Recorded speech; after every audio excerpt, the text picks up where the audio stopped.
Allah subhanahu wa ta'ala is mentioned, Allah is remembered, and Allah is worshipped. This is the house of Allah, not the house of anyone else.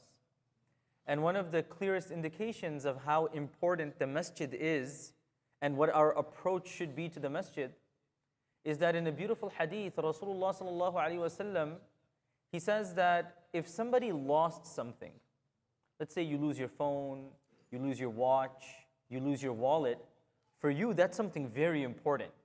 If you don't have your watch, you may not know the time, you lose your phone, you're losing your contacts, you lose your wallet, you're going to lose your ID. So you're very concerned.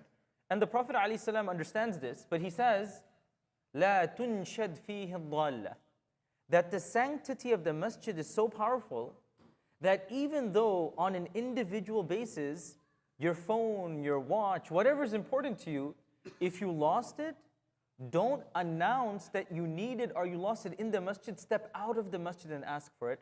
Just so there's a distinction between what the function of the masjid is and what the function of outside of the masjid is.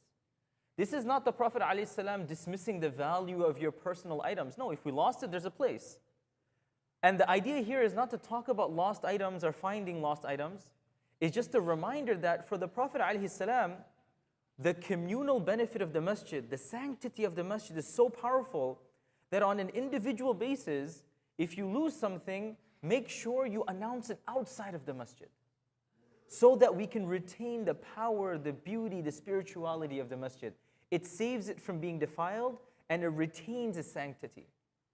And this extends beyond that. Now, if something as important as a lost wallet or a phone can't be announced, think about anything else.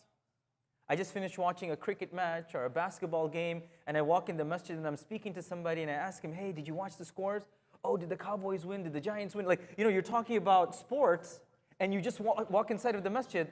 It should be mid-sentence, I'm talking to my friend as I'm walking into the masjid and I say, oh, the Cowboys, they got an interception. The moment I put my right foot in, period, stop. I pray my salah, I walk outside, I'll press play again as though I just paused it for a moment and then carry on. There's nothing wrong. You want to talk about sports, you want to talk about the points, you want to talk about who's making it to the final, that's perfectly fine. But the moment we say, Allahumma aftahli abwaba rahmatik, oh Allah, open the doors of your mercy, the reverse of that is close the doors of the dunya. May Allah subhanahu wa ta'ala inspire us to appreciate the masjid and to be mindful of His sanctity. Ameen ya Rabbil Alameen. Jazakumullah khairan. Wassalamu alaikum wa rahmatullahi wa barakatuh.